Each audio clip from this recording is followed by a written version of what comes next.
In the desolate town of Eldridge, winter held a chilling grip that seemed to seep into the very bones of its residents. Among them was a young boy named Finn, who loved to explore the snowy woods behind his home. One afternoon, as the sun dipped below the horizon, casting long shadows through the trees, Finn stumbled upon an ancient, frost-covered statue of a figure he had never seen before. Intrigued, he approached it, noticing the intricate details frozen in time, hollow eyes that seemed to follow him, a mouth twisted in an eternal scream.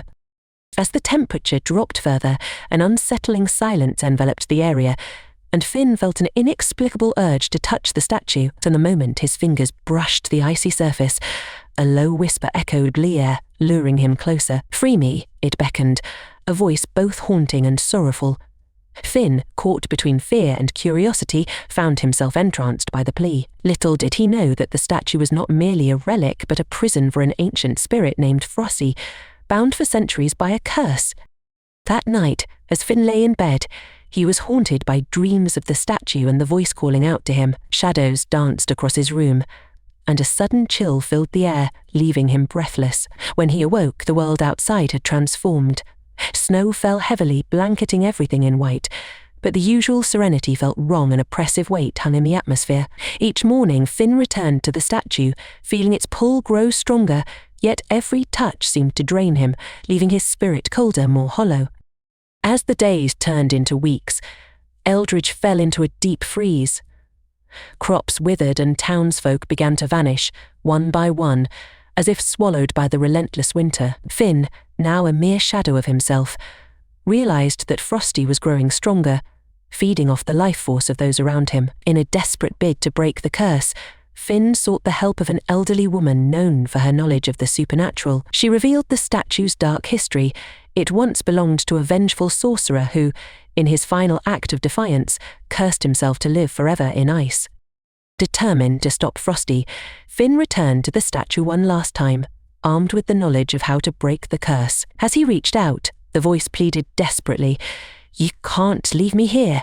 In that moment, Finn understood that the spirit's sorrow was not just a desire for freedom, but a hunger for companionship that would ultimately doom him. With a heavy heart, he recited the incantation that could shatter the statue and release the spirit, knowing it would mean his own sacrifice. As the words left his lips, the ground trembled, and a blinding light erupted, enveloping him.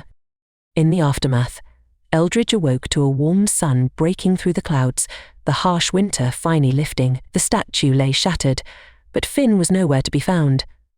The townsfolk mourned their losses, unaware that the boy's spirit now roamed the woods, forever intertwined with Frosty, a guardian of the very curse he had sought to break. As winter returned each year, whispers of a child's laughter echoed through the trees, a chilling reminder of the bond formed in sacrifice and sorrow, where light and darkness intertwined in eternal dance beneath the frost. As the years passed, the story of Finn and the Frosty statue faded into local legend, but the whispers in the woods grew louder each winter. The townsfolk who dared to venture into the forest reported unsettling occurrences, fleeting shadows darting between the trees, the sudden drop in temperature as if an unseen presence was near, and the haunting sound of children laughing echoing through the branches. It was said that on the coldest nights, a figure could be glimpsed, a boy with hollow eyes, eternally searching for companionship, forever bound to the spirit of Frosty. One particularly frigid evening, a group of teenagers, eager to prove their bravery, decided to explore the woods. Armed with flashlights and a sense of invincibility, they followed the old trails, daring each other to get closer to go amazingly to the site of the statue. As they neared the clearing, the air turned thick with tension. The atmosphere crackled with an unnatural energy, and a sense of dread settled over them like a heavy fog. Their laughter faded, replaced by nervous glances and shivers that ran down their spines. Suddenly, a bone-chilling wind swept through the trees, and the laughter they had heard before now echoed around them, faint, childlike, and eerily joyful. The group huddled together, their flashlights flickering as if struggling against an unseen force. "Did you hear that?"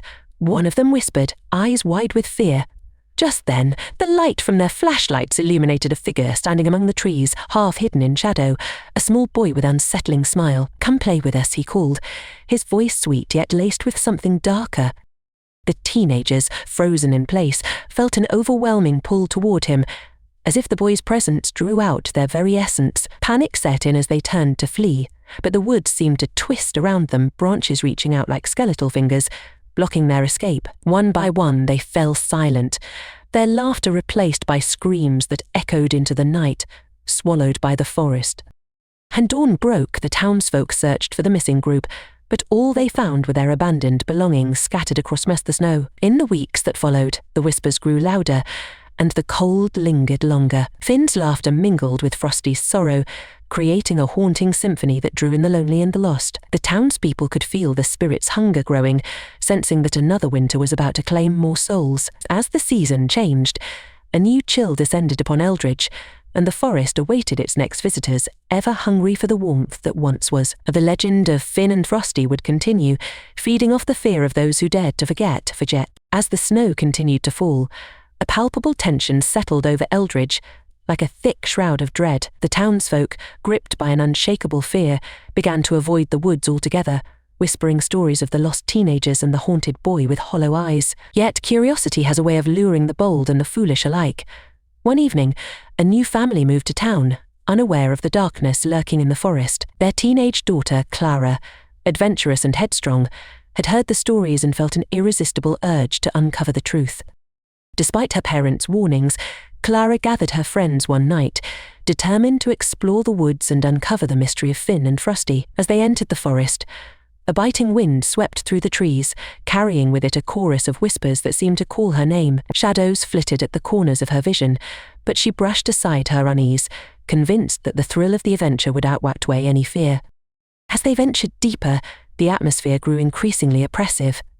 The laughter of children echoed from all directions, warping into cries that seemed to mock their presence. Suddenly, Clara's flashlight flickered and died, plunging her into darkness. Panic rose in her chest as she fumbled for her friends, only to find them scattered, drawn in by unseen forces. "Guys!" she called, her voice trembling. "Where are you?" A low, haunting laughter surrounded her, and from the shadows emerged the figure of the boy Finn. His hollow eyes glinted with an otherworldly light, and his smile was wide, revealing teeth that seemed far too sharp. "You're just in time to play," he said, his voice echoing through the trees. Clara felt an icy grip tighten around her heart. I just want to leave," she stammered, backing away as the laughter grew louder, swirling around her like a tempest.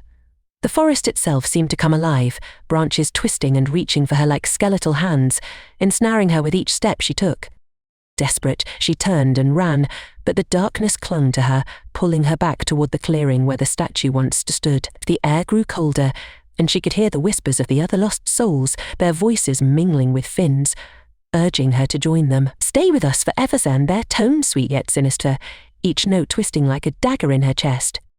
Just as Clara thought she would be consumed by the darkness, she caught sight of a glimmering light through the trees, a small opening where the moonlight broke through. Summoning all her strength, she sprinted toward it, pushing through the grasping branches.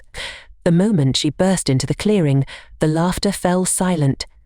She was met with a sight that froze her blood.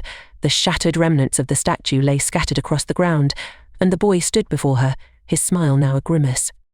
"You can't leave," he whispered, his voice now a low growl. "You belong to us now." In a last-ditch effort, Clara remembered the incantation the elderly woman had once spoken of, a way to banish the spirit. With trembling lips, she began to chant the words, drawing upon every ounce of willpower she had. The shadows writhed, screaming in fury as the light grew brighter, illuminating Finn's twisted form. He reached for her, desperation in his hollow eyes. "No, you'll break the bond." As the final words left her mouth, a deafening crack echoed through the forest. The ground trembled, and a blinding light erupted, engulfing everything in its path. Clara felt herself being pulled into the light, the cold darkness receding, the whispers fading into nothingness. When she awoke, she found herself lying in the snow, the dawn breaking on the horizon. The forest was silent, the oppressive weight lifted, but the air still held a lingering chill. She scrambled to her feet, heart racing, and looked around for her friends, but they were nowhere to be found. The whispers had silenced, yet she could feel their presence, haunting and heavy. In the following days, Clara returned to town, the weight of what she had experienced hanging over her like a storm cloud. The townsfolk greeted her with a mix of relief and apprehension. She warned them of the darkness that still lurked in the forest, of the spirits waiting to ensnare the unwary. Yet, the legend of Finn and Frosty was now a part of her, a chilling reminder of the bond forged in the depths of winter, a bond that would never truly break. As the next winter approached, Clara felt the pull of the woods once more, a siren's call that whispered promises of warmth and laughter. The forest waited, ever patient, for the next curious soul to wander into its depths, eager to add to its collection of lost spirits, forever entwined in an eternal dance of light and shadow. As the frost settled over Eldridge once more, Clara tried to ignore the insistent whispers calling her back to the woods. Despite her warnings to the townsfolk, a part of her felt drawn to the forest, like a moth to a flame. Her dreams were haunted by visions of Finn and the echoes of laughter that danced just beyond her reach, tantalizingly close yet impossibly distant. One night, unable to resist any longer, Clara gathered a few brave friends who had not yet heard tales of the lost souls. They met at the edge of the forest, armed with flashlights and a sense of false courage. "So we just go in for a little while," she assured them, though her heart raced with elation. "We can't let fear control us." As they stepped into the woods, the familiar chill wrapped around them like a sinister embrace. The air was thick with anticipation, and the trees loomed overhead, their gnarled branches like outstretched fingers. The laughter began again, childlike and mocking, twisting through the branches. Shadows darted in the periphery of their flashlights, making Clara's heart pound. Suddenly, one of her friends, Mia, stumbled, her flashlight flickering before plunging them into darkness. "Guys!" she called, her voice trembling. Panic set in as Clara felt the weight of the forest close in around them, the laughter growing louder, swirling like a tempest. "Stay close," Clara urged, but one by one, her friends began to slip away, drawn to the sound of laughter that echoed from deeper within the woods. "Clara." Mia's voice pierced the air, but it was quickly swallowed by the howling wind. Clara fought against the tide of fear and turned toward the source of Mia's cry. As she pushed through the dense underbrush, she found her friend standing in a small clearing, entranced by the sight of an ethereal figure, a girl with hair like frost and eyes that sparkled with mischief. "Join us, Clara," the girl sang, her voice a haunting melody. "We're all just waiting for you." Clara's heart raced, recognizing the sinister charm of the forest. "Mia, don't," she shouted, but it was too late. Mia stepped forward, her expression dreamy, lost to the enchantment of the spirit. Clara lunged to grab her arm, but the forest seemed to shift, branches tangling around her, pulling her back. In that moment, Clara knew she had to summon the strength within her. "Finn, I know what you are," she yelled, her voice breaking through the haunting song. The laughter died down, and the shadows recoiled as she began to recite the incantation she had learned, channeling all the fear and determination into her words. The air crackled with energy as the ground trembled beneath her feet. The girl's expression twisted from delight to fury. "You can't stop us," she shrieked, and Finn appeared beside her, his hollow eyes now aflame with anger. "You've already lost." The shadows writhed, coiling around Clara as she fought against their grip, her voice rising above the chaos. With every word she spoke, she felt the power building, pushing against the darkness. The spirits shrieked in unison, their voices rising to a deafening crescendo, but Clara pressed on, determined to break the cycle. As she completed the incantation, a brilliant light erupted from her, illuminating the forest and scattering the shadows like dust in the wind. The ground shook violently, and the spirits wailed, their forms dissolving into wisps of mist. Mia blinked, finally freed from the enchantment, and Clara pulled her back, the two of them stumbling away as the light enveloped everything. In the aftermath, the forest was quiet. Clara and Mia found themselves back at the edge of the woods, breathless and shaken. The oppressive weight had lifted, but a lingering chill remained. They exchanged frightened glances, unsure of what had just transpired. Days turned into weeks, and as winter wore on, Clara noticed changes in Eldridge. The townsfolk were quieter, their eyes haunted by the stories that had taken root in their hearts. Clara felt a sense of responsibility to protect her town, but the darkness never fully receded. In her dreams, she could still hear the whispers of Finn and the spirits, their laughter echoing like a distant storm. As the season drew to a close, Clara made a pact with herself.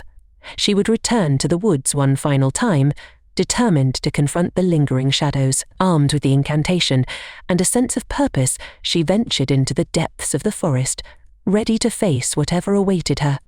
The moment she stepped into the clearing, the temperature plummeted, and the familiar laughter echoed through the trees. "You've come back," Finn's voice taunted, a chilling reminder of their connection. Clara stood tall, reciting the incantation once more, channeling the strength of those lost to the forest. As the shadows closed in, she felt the ground tremble beneath her, the forest alive with energy. "I will end this," she shouted, her voice piercing through the darkness. The light surged forth, pushing against the encroaching shadows as the spirits shrieked in fury.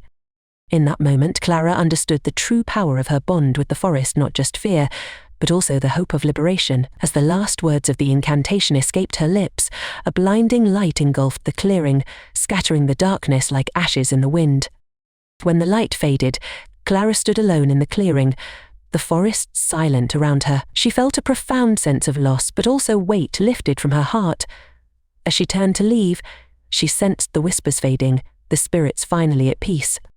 Eldridge would never forget the legends of Finn and Frosty, but Clara was determined to ensure they would be stories of caution, not fear. As she walked away from the woods, the warmth of dawn broke through the horizon, illuminating the path ahead, a reminder that light can always pierce the darkest shadows. As Clara stepped away from the clearing, a sense of unease settled in her stomach. The forest, now quiet, felt almost too still, as if holding its breath. She looked back once more, half expecting the shadows to surge forth, but the oppressive atmosphere had lifted, leaving only the crisp bite of winter air. Yet a nagging thought gnawed at her. Was it truly over? Over the next few days, Clara tried to return to normalcy, but the weight of her experience lingered. The townsfolk spoke in hushed tones about the eerie calm that had fallen over Eldridge, an unsettling peace that up the upcoming winter. Clara found herself drawn back to the stories of lost souls and vengeful spirits, unable to shake the feeling that she had merely postponed the inevitable. One night, as Clara sat in her room, a chill swept through the house. She wrapped herself in a blanket, but it did little to dispel the creeping dread that washed over her. Then came the whispers, soft, melodic, and tantalizing. "Clara, Clara," the voice curled around her like smoke, and she realized it was the same haunting song that had echoed through the woods. "Go away," she shouted, but the whispers only grew louder, entwining with her thoughts. Images of Finn and the frost-haired spirit set in her mind, a sinister reminder of what lay beneath the surface. Clara could feel the pull of the forest, a siren call that beckoned her back to the shadows. Determined to face whatever lay ahead, she gathered her courage and set out toward the woods once more. As she entered the forest, the familiar chill enveloped her, but this time it felt different, charged with an electric energy. As the trees loomed closer, their branches twisting like fingers, urging her to delve deeper. The laughter began again, echoing between the trees, but this time it carried a darker edge. Clara pressed on, her heart pounding as she reached the clearing where she had confronted the spirits. The remnants of her previous encounter lingered, the air thick with an unspoken tension. Suddenly the laughter shifted into a cacophony of shrieks and cries. Shadows surged from the depths of the forest, swirling around her like a tempest. "You think you can escape?" Finn's voice echoed, tinged with mockery. "You've awakened us." Clara steeled herself, recalling the incantation, but this time it felt different. The energy was chaotic, wild, and she struggled to find her footing. The shadows danced closer, swirling around her, whispering promises of power and freedom, tempting her to join them. "Join us, Clara," the frost-haired spirit sang, her voice sweet yet laden with darkness. "You could be one of us forever, free from fear, free from pain." Clara's resolve wavered, the offer tugging at her heart. But deep down she knew the price of that freedom. She couldn't become another lost soul. She had fought too hard to break the cycle. "No," she cried, gathering her strength. "I won't let you take me." As the shadows lunged, Clara began to chant, her voice steady despite the chaos. The light surged within her, pushing against the encroaching darkness. The spirits shrieked, their forms contorting in rage as the ground trembled beneath her feet. "You're too late," Finn howled, but Clara felt a surge of power, an awakening deep within. The forest trembled, and a brilliant light erupted from her, illuminating the night. The laughter turned to wails as the shadows shrank away, unable to withstand the force of her will. In that moment, Clara realized the true strength of her bond with the forest. It wasn't just a connection to fear, but also to courage and resilience. The darkness receded, and with it, the spirits began to dissolve, their cries fading into the night. When the light faded, Clara stood alone in the clearing once more, but this time the air felt lighter, the weight of the past lifting. She could still hear the faint echoes of laughter, but they were no longer taunting. They were free, unburdened by the shadows of their fate. As she turned to leave, Clara felt a profound sense of closure. Eldridge might remember the legends, but she had turned the tale into something more, one of hope and redemption. With dawn breaking on the horizon, she stepped away from the woods, knowing that she had not only confronted her fears but had also forged a path toward healing. The warmth of the sun washed over her, illuminating the way ahead. Clara smiled, a quiet determination blossoming within her. The woods would always hold their stories, but she was ready to share her own, one of light overcoming darkness, a reminder that even the deepest shadows could be pierced by hope. As Clara emerged from the woods, the sunlight bathed her in warmth, dispelling the lingering chill of the forest. But a part of her remained, tethered to the shadows she had faced. She glanced back, half expecting to see a flicker of movement among the trees, a reminder of what she had conquered. Yet all was still, as if the forest had finally surrendered its grip. In the days that followed, the town began to feel different. The unease that had gripped Eldridge began to dissipate, replaced by a cautious optimism. Clara shared her story with the townsfolk, recounting her encounters with Finn and the frost-haired spirit. At first they listened with skepticism, but as she spoke of her journey, her conviction ignited a spark of hope in their hearts. "Maybe the spirits can find peace," one elder murmured, nodding thoughtfully. "Perhaps we can honor their memory and ensure their stories live on without fear." Clara organized gatherings where townspeople shared their own experiences, crafting a tapestry of legends that transformed the fearful tales into celebrations of resilience and community. They built a memorial at the edge of the woods, a tribute to the lost souls and a promise to remember them not with dread, but with compassion. As winter tightened its hold, Clara felt a shift within herself. The whispers had faded, replaced by a serene understanding of the balance between light and dark. She often found herself at the memorial, reflecting on her journey. Each snowfall felt like a gentle reminder of her connection to the forest and the spirits who once haunted it. But even as life returned to normal, Clara couldn't shake the feeling that the past was not entirely behind her. One particularly cold night, as she lay in bed, the whispers returned soft and distant, yet undeniably familiar. "Clara, Clara." The voice was soothing, yet it sent shivers down her spine. Determined not to succumb to fear, she rose from her bed and stepped outside. The moonlight illuminated the path to the woods, and as she walked, the whispers grew louder, beckoning her forward. "Join us," they sang, a chorus of voices echoing through the trees. Clara felt a mix of apprehension and curiosity. Could she truly confront the echoes of her past? She entered the forest, her heart racing as she approached the clearing. The air was electric, charged with an energy that crackled around her. Shadows danced just beyond the edge of her vision, but this time she was not afraid. "Finn," she called, her voice clear and resolute. "I've come to talk." The laughter rang out, bright and mocking. "You think you can leave us behind?" Finn's voice drifted through the trees, but Clara stood firm. "I've come to understand you," she replied. "You don't have to be alone anymore." As if her words had unlocked something within the forest, the shadows swirled around her, forming the outlines of lost souls, those who had succumbed to the darkness. Clara felt their sorrow, their longing for connection, and she realized that they were not inherently Aribe. They were trapped in their own despair. "Let me help you find peace," she urged, her heart full of compassion. "We can honor your stories without fear. You don't have to be bound to the shadows." The forest fell silent, the laughter replaced by a heavy stillness. Then, slowly, Finn stepped forward, his hollow eyes reflecting uncertainty. "You would help us?" he asked, his voice a whisper. "After all we've done?" Clara nodded, feeling the weight of their shared history. "You've been lost for so long. Together we can break the cycle." With that, she began to recite the incantation once more, not as a weapon but as a bridge. The light surged within her, illuminating the clearing, casting away the darkness. The spirits stirred, their forms flickering like candle flames caught in a breeze. As the light enveloped them, Clara felt a deep connection and understanding of their pain and a shared yearning and a release. "You are not alone," she repeated, her voice steady and filled with love. The shadows began to dissolve, their anguished cries transforming into soft sighs of relief. Clara held her ground, feeling the power of their collective grief. And with one final surge of energy, the light erupted into a brilliant dawn that illuminated the entire forest. When the light faded, the clearing was transformed. The oppressive weight of sorrow had lifted, replaced by a serene beauty. The spirits stood around Clara, their forms now radiant and free, smiling down upon her. Finn stepped forward, his eyes no longer hollow but filled with gratitude. "Thank you," he whispered, his voice full of warmth. "You've freed us." As the spirits began to fade into the light, Clara felt a profound sense of closure. They were finally at peace, no longer bound to the shadows of the past. The forest transformed into a place of remembrance, a sanctuary where light and darkness could coexist. Clara returned to Eldridge with a sense of purpose.